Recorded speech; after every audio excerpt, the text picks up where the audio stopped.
महोत्सव एवं कर्मानिक महोत्सव में उपस्थित सभी सम्मानित मध्य प्रदेश छत्तीसगढ़ से आए हुए सभी हमारे सम्मानित गोंडी धर्म एवं संस्कृति के संरक्षण के लिए लड़ाई लड़ रहे सभी सम्मानित बड़े बुजुर्गगण, सभी सम्मानित युवागण, सभी सम्मानित माता बहन,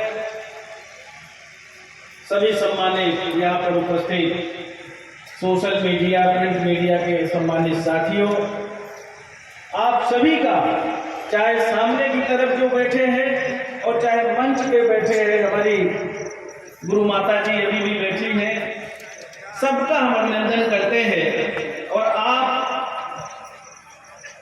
सबकी कृपा से और हमारे जो गुरु दादाजी हैं, गुरु माता जी हैं, उनके आशीर्वाद से मुझे भी आपके बीच में आने का अवसर मिला है।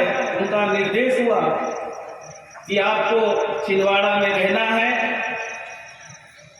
और उनके आदेश का, उनके निर्देश का पालन करते हुए यहाँ पर उपस्थित हुआ।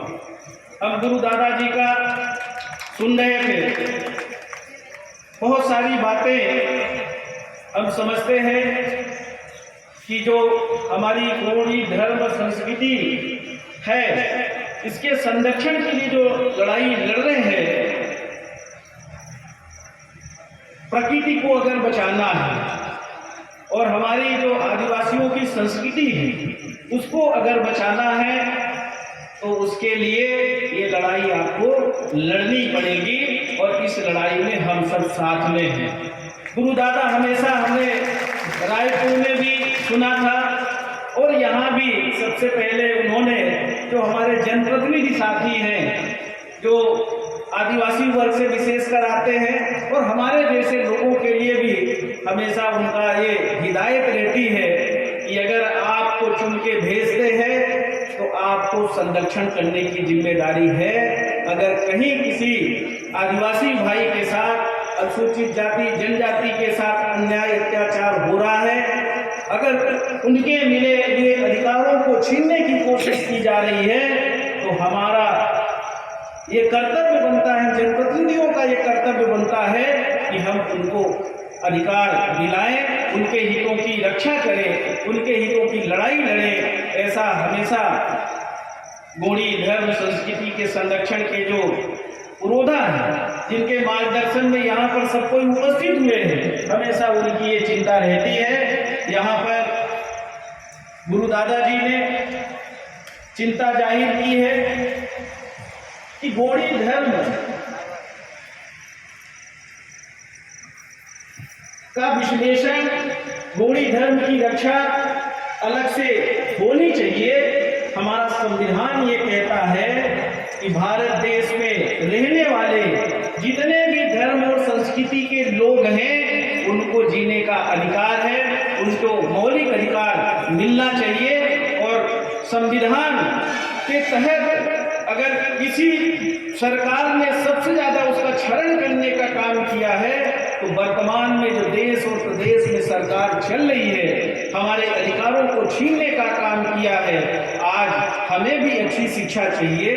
अभी हमने देखा मध्य प्रदेश में, छत्तीसगढ़ जब दोनों प्रदेश एक था, मुझे ध्यान है मेरे पूजनीय पिताजी शिक्षा मंत्री थे, उस समय सर्व शिक्षा अभियान के तहत कांग्रेस पार्टी ने गांव-गांव, टोले मजरे में स्कूल खोलने का काम किया था और उसके पीछे उद्देश्य सिर्फ यही था कि हमारे जो आदिवासी भाइयों के बच्चे हैं, गरीब का बच्चा भी अच्छी शिक्षा ग्रहण करे। पर दुर्भाग्य की बात यह है कि विगत 20 वर्षों में प्रदेश में जो वर्तमान में सरकार चल रही है और देश में जो वर्तमान में 10 सालों से सरकार चल रही है, इन्होंने हमारी शिक्षा को कमजोर करने का काम किया है। गाँव में जो स्कूलें संचालित थी उनको बंद करने का काम किया है। 36,000 से ज्यादा मध्य प्रदेश में सरकारी स्कूलें बंद हुई हैं। ये हम समझ सकते हैं कि जो शिक्षा है शेरनी का दूध है। ये हमारे बाबा साहब भीमराव अंबेडकर साहब कह के गए थे, ये जिसने इसको नहीं पिया वो आगे नहीं बढ़ सकता है। इसलिए हमारे मौलिक अधिकारों के साथ अगर सबसे ज्यादा कोई हनन कर रहा है तो वर्तमान में जो देश और प्रदेश में सरकारें विराजमान है वो सबसे ज्यादा हमारे अधिकारों का हनन कर रही हैं। ये हमें समझने की आवश्यकता है और इनके खिलाफ लड़ाई तभी लड़ी जा सकती है जब हम संगठित होकर लड़ेंगे अपने अधिकार को पाने के लिए। आज राहुल गांधी जी सामाजिक न्याय की लड़ाई लड़ रहे हैं, पूरे देश में हर वर्ग के बीच में जाकर उनके हितों की लड़ाई लड़ रहे हैं और उन्होंने तय किया है कि हम देश में जाति जनगणना कराएंगे। हर समाज की जितनी जनसंख्या होगी उसके अनुरूप हम देश का बजट आवंटित करेंगे और उसके अनुसार उनका हम विकास करेंगे, उनको अच्छी शिक्षा देंगे, अच्छी स्वास्थ्य की व्यवस्था करेंगे, उनको रोजगार के अवसर उपलब्ध कराएंगे, खेती किसानी करने वाले लोगों को भी उनको हम सुविधाएं देंगे। ये हमारे कांग्रेस पार्टी के नेता हैं। ऐसे आप अगर इंदिरा जी की बात करें, अगर आप राजीव गांधी जी की बात करें, अब ऐसा नियम बना दिया था, यहीं पे भी गुरु दादा चर्चा कर रहे थे कि छत्तीसगढ़ हो या मध्य प्रदेश हो 5 डिसमिल का पट्टा देने का काम चल रहा है, वो भी पक्का नहीं है, कच्चा कागज देते हैं। कांग्रेस पार्टी की सरकार थी, 5-5 एकड़ तक जो जितने में बसा था उनको मालिकाना हक देने का काम कांग्रेस पार्टी की सरकार ने किया था, इंदिरा जी ने किया था, अर्जुन सिंह जी ने किया था। आप सब यहाँ पर बैठे हैं और कोई आदिवासी भाई की जमीन खरीद नहीं सकता, ऐसा कानून बनाया था कि कोई आदिवासी भाई की जमीन आदिवासी की जमीन खरीद सकता है, कोई नहीं खरीद सकता।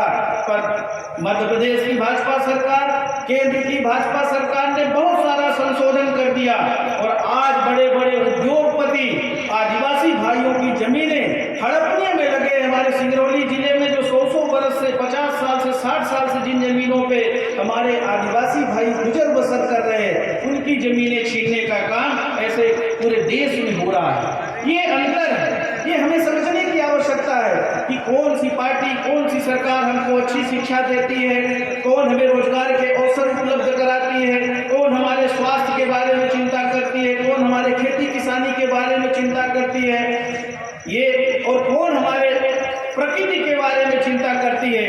कांग्रेस पार्टी की सरकार वन भूमि पे कभी भी जो भी वन भूमि पे काबिज था, वन भूमि पे जो भी उपज होता था उसका अधिकार आदिवासी भाइयों का होता था। ये जो वन भूमि पे काबिज होते थे उनको वन भूमि से उत्पन्न होने वाला चाहे जो भी, चाहे महुआ हो, चाहे आपका चिरौंजी हो, चाहे जड़ी बूटियां हो, जो भी है। आज इस उत्सव में मुझे पता है कि यहाँ जड़ी बूटियों का भी पूजन होगा और यहाँ पे बहुत सारी जो हमारी बहनें बैठी हैं, वो बहुत सारे हमारे जो भाई लोग बैठे हैं, इनके उपचार के लिए भी जो हमारी प्रकृति है, ये हमें प्रकृति बहुत कुछ देती है और प्रकृति ये जड़ी बूटियां आज इसका व्यापार कर रहे हैं। कुछ ठग लोग हैं जो जड़ी बूटियां बता के, जैसे उदाहरण के लिए रामदेव जैसे लोग आज इसका व्यापार कर रहे हैं।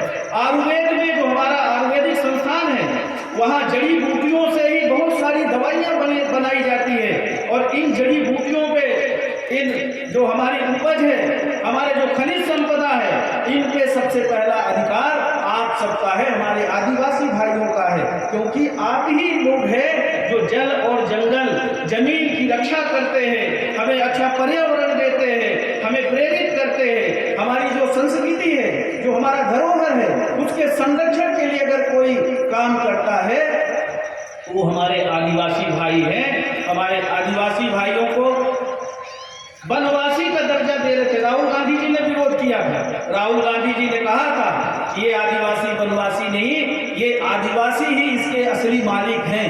और पहले तो हम बताना चाहते, जो हमने भी पढ़ा है बचपन में, जब 5वीं 6वीं में पढ़ते थे तो कैसे हमारी उत्पत्ति हुई, कैसे मानव जाति आई। पहले तो सारे वनवासी थे, पहले सब जो बंदर से वनभूमि में रहते थे और वहीं से उपज हुई और उसके बाद फिर अलग अलग जात बिरादरियों में ये सब विभाजन हुआ। तो पहले तो हम असली आप ही लोग हैं और आप ही लोगों से ये वो आप लोगों से बड़ा है।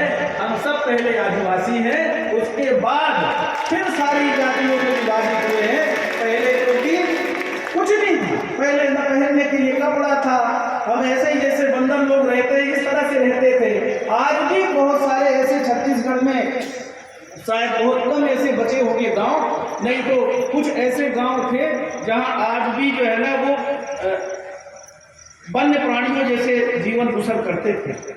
तो ये हमने पढ़ा है, सुना है, देखा है। तो ये हमारी जो संस्कृति है, हम जहाँ से आए हैं, हमारी उत्पत्ति जो है आप लोगों से है। आदिवासी ही इस देश के असली मालिक है, आदिवासी भाई ही इस देश के असली मालिक है। और दुर्भाग्य तो तब है, एक तरफ कांग्रेस पार्टी की सरकार बनती है, तो कांग्रेस पार्टी की सरकार, ये हमारे ओंकार भाई मंत्री थे आदिम जाति कल्याण विभाग के, विश्व आदिवासी दिवस पे मध्य प्रदेश में छुट्टी घोषित करते हैं, मध्य प्रदेश में छुट्टी मनाई जाती है। छत्तीसगढ़ में हमारी सरकार थी, देश में हमारी जहां भी सरकारें हैं वहां विश्व आदिवासी दिवस उत्सव से मनाया जाता है। और उस दिन छुट्टी घोषित होती है, छुट्टी रहती है, सरकार की छुट्टी रहती है, उत्सव मनाया जाता है। और दूसरी तरफ सरकार बदलते ही वो छुट्टी कैंसिल करने का काम किसने किया, ये पहचानने की जरूरत है।